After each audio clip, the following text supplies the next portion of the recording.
မင်္ဂလာပါဒီနေ့တော့ထိုင်းနိုင်ငံမှာဖြစ်ပျက်နေတဲ့နောက်ဆုံးရရေးခီးသတင်းတွေကိုတင်ဆက်ပေးသွားမှာဖြစ်ပါရဲ့ကဲဒီနေ့မှာတော့ဂျပန်နိုင်ငံရဲ့ခရီးသွားသတိပေးချက်ပြီးတွင်းနိုင်ငံရဲ့အခြေအနေတွေပြီးတော့ထိုင်းကမ္ဘောဒီးယားနယ်စပ်ကတင်မာမှုတွေအကြောင်းကိုအဓိကထားတင်ဆက်သွားမှာပါ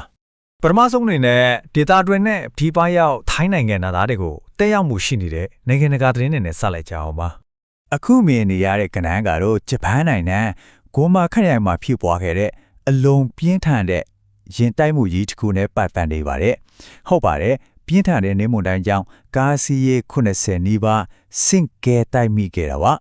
ဒီဖြစ်ရဲ့အသေးစိတ်ကိုကြည့်အောင်နေရာကတော့ဂိုမာခရိုင်ကခနဲစုအမြန်လမ်းမကြီးပေါ်မှာပါအဓိကအကြောင်းရင်းကတော့နင်းနေအလွန်ကျွမ်းကြပြီးလမ်းကချိုးနေလို့ပါပဲပျက်စီးဆုံးရှုံးမှုကလည်းမသေးပါဘူးကားအစီး90ကနေ80ကျပါဝင်ခဲ့ပြီး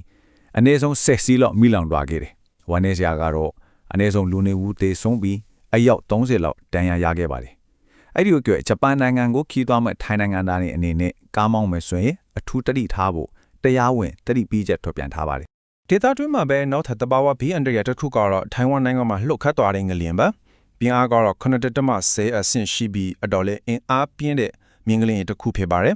ငန်ရင်ရဲ့ဘဝချက်ကရေလန်မြို့မှာဖြစ်ပြီးမီအောက်83ကီလိုမီတာအနက်မှာရှိပါတယ်မြို့တော်ထိုင်ပေကအထက်မြင့်တိုက်တွေမှာတော့တုံခါမှုကိုပြင်းပြင်းထန်ထန်ခန်းစားခဲ့ရတယ်လို့ဆိုပါတယ်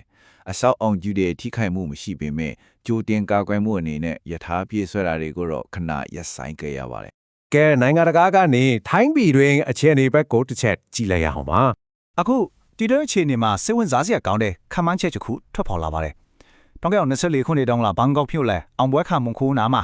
လေတွေနဲ့တွားခဲ့ရတဲ့အချီရေကြီးခဲ့တာကိုမှတ်မိကြအောင်လားမသိဘူးအခုခမန်းချက်တွေရ2026ခုနှစ်မှာအဲ့လိုရေကြီးမှုကြီးမျိုးပြန်ဖြစ်လာနိုင်တယ်လို့သတိပေးနေကြပါတယ်ဒါကတော့ကြိုတင်ပြင်ဆင်ဖို့လိုအပ်နေပြီဆိုတဲ့အရေးအယံပါပဲမူခင်းတင်ဘတ်မှာတော့နိုင်ငံသားမစ္စတာအလန်နဲ့သူ့ရဲ့ထိုင်းစနီနော်တိုပျောက်ဆုံးနေတဲ့အမှုမှာအရေးကြီးတဲ့တိုးထက်မှုတစ်ခုရရှိခဲ့ပါတယ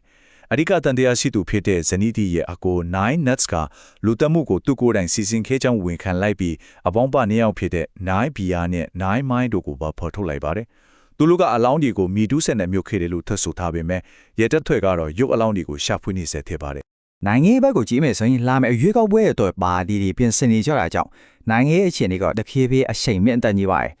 ်အခုဆိုရင်နိုင်ငံရေးပါတီတွေကမဲဆွဲစည်းရုံးရေးဥက္ကဋ္ဌအရေးပါတဲ့မဲဆန္ဒနယ်နံပါတ်2ကိုမဲနဲ့ရွေးချယ်ပြီးသွားပါပြီ။ဥပမာအနေနဲ့ဖြူတိုင်းပါတီကတော့နံပါတ်6ကိုရရှိခဲ့ပါတယ်။ဒီနံပါတ်ကထိုင်းလူမျိုးတွေအတွက်ကောင်းတဲ့နံပါတ်ဖြစ်တယ်လို့မဲပေးသူတွေအတွက်လည်းမှတ်မိလွယ်တယ်လို့ယူဆကြပါတယ်။နိုင်ငံရေးမှာတော့အဓိကကျတဲ့အငင်းပွားမှုတစ်ခုရှိနေပါတယ်။အဲဒါကတော့ပုံမာတရားဆက်တယ်ပါ။ပြည်သူ့ပါတီကဒီပုံမာတရားဆက်တဲ့ပြင်ဆင်ရေးကိုသူတို့ရဲ့မဲဆွယ်မှုဝါဒဖြစ်အသုံးမပြုဘူးလို့ပြောထားပါတယ်။ဒါပေမဲ့ဘုံကြိုက်ထိုက်ပါတီဘက်ကတော့ဒါဟာညွန့်ပေါင်ဆိုရဖွဲ့ဖို့အတွက်လုံလောက်တဲ့အာမခံချက်မဟုတ်ဘူးလို့ဆိုပါတယ်။ပြီးတော့ပြည်သူ့ပါတီကအာနုတင်ကိုဝန်ကြီးချုပ်အဖြစ်မဲပေးမှာမဟုတ်ဘူးလို့ပြောထားသလို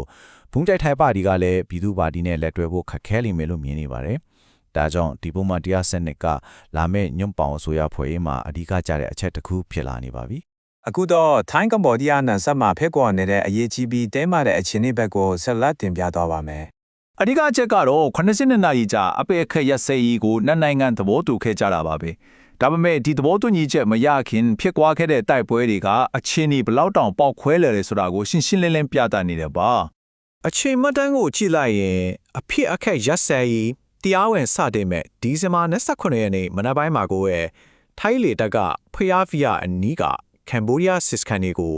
F-16 နဲ့လေကြောင်းကနေတိုက်ခိုက်ခဲ့ပါတယ်။မွန်းတဲ့12နာရီမထိုးခင်15မိနစ်အလွန်မှာတော့ထိုင်းစစ်သားတို့မြေမြုပ်မိုင်းနင်းမိပြီးပြင်းထန်တဲ့ဒဏ်ရာရရှိခဲ့ပါတယ်။အဲ့ဒီလေကြောင်းတိုက်ခိုက်မှုတွေကကမ်ဘောဒီးယားရဲ့လန်နတ်တိုလောင်တဲ့နေရာတွေနဲ့စစ်စခန်းဖြစ်ထုံးနေတယ်လို့ယူဆရတဲ့ကာစီနိုအဆောက်အုံတစ်ခုကိုဖိမှတ်ထားခဲ့တာပါ။မြေမြုပ်မိုင်းနင်းမိခဲ့တဲ့စစ်သားကလည်းခြေထောက်တစ်ဖက်ဆုံဆုံးခဲ့ရပြီးဒီပဋိပက္ခအတွင်းမှာမြေမြုပ်မိုင်းကြောင့်ဒဏ်ရာရတဲ့10ယောက်မြောက်စစ်သားဖြစ်လာခဲ့ပါတယ်ဝါနေစရာအကောင်းဆုံးကတော့ဒီပฏิပတ်ခါဟာအယက်သားရဲ့အသက်ကိုပါဆုံးရှုံးစေခဲ့ရပါပဲစစ်စကိတ်ခိုင်ကအသက်50အရွယ်နိုင်ဆပ်ဆိုတဲ့ရွာသားတူဟာသူ့ရဲ့နေအိမ်ကနေရွှေ့ပြောင်းဖို့ညှင်းဆန်ခဲ့ပြီးနောက်တေဆုံးလျက်ပြန်တွေ့ခဲ့ရပါတယ်အပြစ်ခရဆဲရေးတဘိုးတူညီချက်ရှိနေပေမဲ့ဒေတာခန်ရဲ့စစ်ထဲမှာတော့စိုးရိမ်မှုတွေကပြည့်နေတုံးပါပဲသူတို့ကကမ်ဘောဒီးယားရဲ့ဘက်ကတဘိုးတူညီချက်ကိုလိုက်နာမှာမဟုတ်ဘူးလို့ထင်တယ် ကျွန်တော်တို့အိမ်ပြန်ဖို့တောင်ကြောက်နေရတယ်ဆိုပြီးပြောကြပါတယ်ဒီစကားတွေကငင်းချမ်းရေးဟာဘလောက်တောင်ပျော့ညံ့နေသေးတယ်ဆိုတာကိုဖော်ပြနေပါတယ် ကဲဒီနေ့တင်ဆက်ခဲ့တဲ့သတင်းတွေကိုခြုံငုံကြည့်လိုက်ရင်နိုင်ငံရဲ့ကစားခွက်တွေတဘာဝပြီးအန်ဒီရဲ့ချိုတင်ခံမှန်းချက်တွေပြီးတော့တင်ငိမ်မှုမရှိသေးတဲ့နေဆက်အခြေအနေတွေကြားမှာထိုင်းနိုင်ငံဟာလာမယ့်နေ့မှာဘလို့ခရီးဆက်မလဲဆိုတဲ့မိကွန်ကြီးတစ်ခုကတော့ကြန့်ရှိနေသေးပါပဲ